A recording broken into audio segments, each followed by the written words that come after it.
لست للفردوس أعلى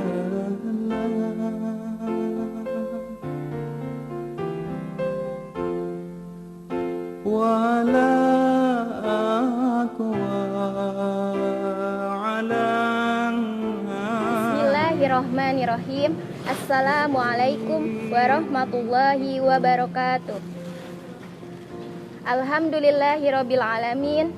Assalatu wassalamu ala asrofil anbiya'i wal mursalin wa ala alihi wassohbihi ajmain. Amma ba'd. Qala Allahu ta'ala fil Qur'anil Karim. A'udzu billahi minasyaitonir rajim. Bismillahirrahmanirrahim. Wa wasainal insana biwalidayhi hamalathu ummuhu wahnan ala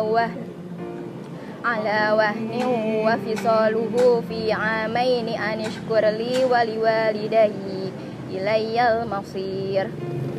Sahabat Buddha yang Allah rahmati, pertama-tama marilah kita panjatkan puji serta syukur kehadirat Allah Subhanahu wa Ta'ala yang mana telah memberikan nikmat iman, nikmat Islam, nikmat sehat jasmani dan rohani. Salawat beserta salam kita curahkan pada junjungan kita Habibana wa Nabiyana Muhammad Sallallahu Alaihi Wasallam. Sahabat muda yang dirahmati Allah, kali ini Miss Astri akan menceritakan tentang sebuah kisah pemuda yang namanya tidak terkenal di bumi tapi terkenal di langit. Sahabat muda tahu siapakah sosok beliau? Ya, beliau adalah Uwais Al-Qarni. Uwais Al-Qarni adalah seorang pemuda yang hidup di zaman Rasulullah. Uwais disebut sebagai seorang tabi'in. Kenapa beliau disebut seorang tabi'in? Karena beliau hidup di zaman Rasulullah namun tak sempat bertemu dengan baginda Rasulullah. Uwais sejak lahir mempunyai penyakit sopak atau bercak putih di seluruh badan. Uwais adalah seorang pemuda yang soleh dan giat bekerja. Sehari-hari Uwais mengembala domba milik tetangganya untuk memenuhi kebutuhan hidup. Uwais tinggal bersama dengan seorang ibunya yang lumpuh dan buta. Walaupun Uwais hidup dalam kemiskinan, tapi Uwais selalu bersyukur dan selalu bersedekah. Tapi ada satu keistimewaan Uwais. Amal baik Uwais tak pernah ingin diketahui oleh orang lain. Uwais juga merupakan sosok yang sangat mencintai ibunya. Segala permintaan sang ibu pasti selalu diwujudkan oleh Uwais. Sahabat muda, ada satu permintaan sang ibu. Saat itu, ibunda Uwais menginginkan untuk pergi menunaikan ibadah haji. Mendengar permintaan sang ibu, Uwais termenung sambil berpikir, "Ya Allah, bagaimana caranya aku mewujudkan permintaan ibuku? Sedangkan jarak dari kota Yaman sampai kota Mekah itu sangat jauh dan melewati padang pasir yang tandus. Biasanya orang-orang pergi ke Mekah dengan menggunakan ini. Aku seekor domba pun tak punya, apalagi unta." Uwais terus berpikir, sampai akhirnya Uwais menemukan satu ide. Keesokan harinya, Uwais pergi menemui pemilik domba untuk membeli satu ekor domba untuk dipelihara. Namun sayang, uang yang Uwais miliki hanya cukup untuk membeli satu ekor anak domba. Namun, Uwais tak pantang menyerah. Setiap hari, Uwais menggendong anak domba itu naik turun bukit. Orang-orang yang melihat tingkah laku Uwais menertawakan Uwais. Bahkan banyak orang yang mencemoohnya. Kemudian ada juga orang yang menganggapnya sudah gila. Namun Uwais tak pernah menghiraukan cemoohan orang. Obsesi terbesar Uwais adalah sang ibu. 8 tahun berlalu dan tibalah musim haji. Anak domba yang tadinya sangat kecil sudah berubah menjadi domba yang sangat besar. Begitu juga dengan Uwais. Tubuh Uwais sudah menjadi kekar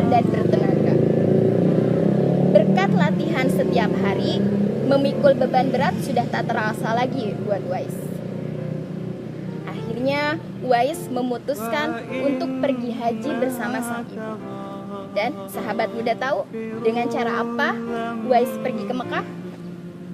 Uwais pergi ke Mekah dengan cara berjalan kaki sambil menggendong sang ibu. Sahabat tahu berapa jarak dari Yaman ke Mekah? Ya, jaraknya begitu jauh. Tapi atas baktinya Uwais kepada sang ibu, Uwais berjalan tanpa lelah sambil menggendong sang ibu. Masya Allah, sungguh besar kecintaan Uwais kepada sang ibu. Sesampainya di kota Mekah, Uwais tak pernah melepaskan sang ibu. Ketika tawaf pun, Uwais tetap menggendong sang ibu sampai akhirnya mereka berdua berdoa di hadapan Ka'bah. Uwais berdoa, "Ya Allah, ampunilah dosa ibu." Lalu si ibu mendengarkan doa Uwais dan bertanya, "Lalu bagaimana dengan dosamu, anakku?" Lalu sahabat muda tahu apa yang dikatakan oleh pemuda soleh ini? Uwais berkata, "Dengan terampuninya dosa ibu, maka ibu akan masuk surga. Cukuplah ridho ibu yang akan membawaku ke surga." Allah Subhanahu wa Ta'ala mendengar percakapan sang ibu dan anak. Seketika Allah mencabut penyakit yang ada di dalam tubuh Uwais. Penyakit sopaknya sembuh dan hanya tersisa satu bulatan kecil di telapak tangan. Sepulang dari kota Mekah, Uwais menyampaikan keinginannya pada sang ibu untuk bertemu dengan baginda Rasulullah. Akhirnya Uwais pergi ke Madinah untuk bertemu dengan Rasulullah. Tapi sayang, Uwais tak berhasil bertemu dengan Rasulullah karena saat itu beliau sedang berada di medan perang dan tak tahu kapan akan kembali. Uwais merasa sedih. Namun dengan rasa sedih dan haru, Uwais harus kembali ke kota Yaman. Di satu sisi, Uwais ingin sekali bertemu dengan Rasulullah. Namun di sisi lain, Uwais juga memikirkan kondisi ibunya. Uwais hanya bisa menitipkan salam lewat istri Rasulullah, yaitu Aisyah radhiyallahu anha. Sahabat muda yang dirahmati Allah, singkat cerita, Rasulullah kembali ke Madinah. Sesampainya Rasulullah di rumah, Aisyah radhiyallahu anha menyampaikan perihal kedatangan seorang pemuda yang bernama Uwais. Aisyah menceritakan kedatangannya.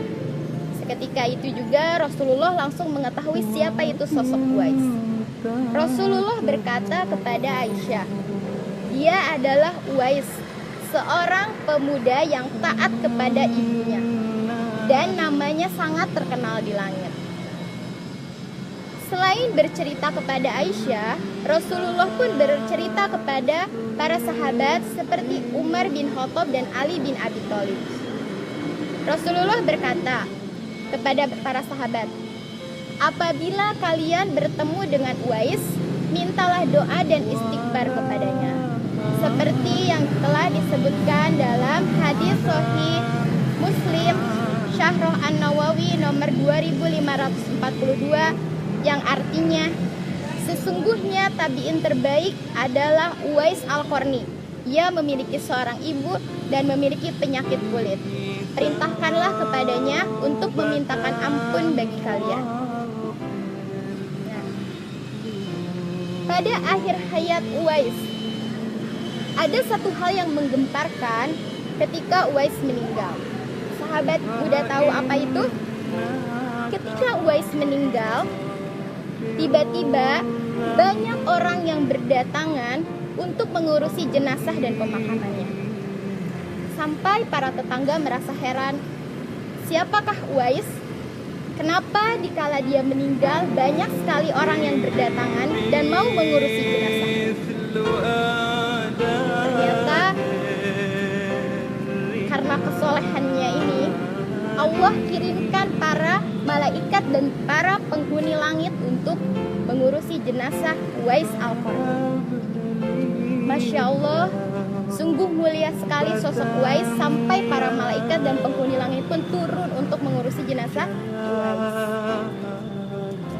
Sahabat muda yang dirahmati Allah, demikianlah kisah tentang Uwais Al-Qarni, seorang pemuda yang namanya tidak terkenal di bumi tapi terkenal di langit. Ada beberapa hikmah yang bisa kita ambil dari kisah ini. Yang pertama yaitu hikmah syukur. Kita harus bersyukur apapun kondisi kita. Contoh yang terdapat dalam kisah ini, ketika kita mempunyai penyakit, tidak semua penyakit bisa disembuhkan dengan obat. Ada penyakit yang bisa disembuhkan atas keridhaan Allah, yaitu dengan ketaatan kita kepada orang tua. Hikmah yang kedua yaitu ikhlas. Ketika kita melakukan amal soleh, sebaiknya tak ada satupun yang mengetahui. Hikmah yang ketiga yaitu bakti kita terhadap orang tua. Apapun kondisi orang tua kita, seburuk apapun orang tua kita, kita wajib taat dan berbakti kepadanya. Semoga dengan kisah Uwais Al-Qarni ini menjadi pengingat untuk kita semua agar kita bisa mendoakan orang tua kita kapanpun dan dimanapun kita berada. Mohon maaf apabila ada kesalahan. Kesempurnaan hanya milik Allah. Kekurangan datangnya dari Miss Astrid. Wassalamualaikum warahmatullahi wabarakatuh.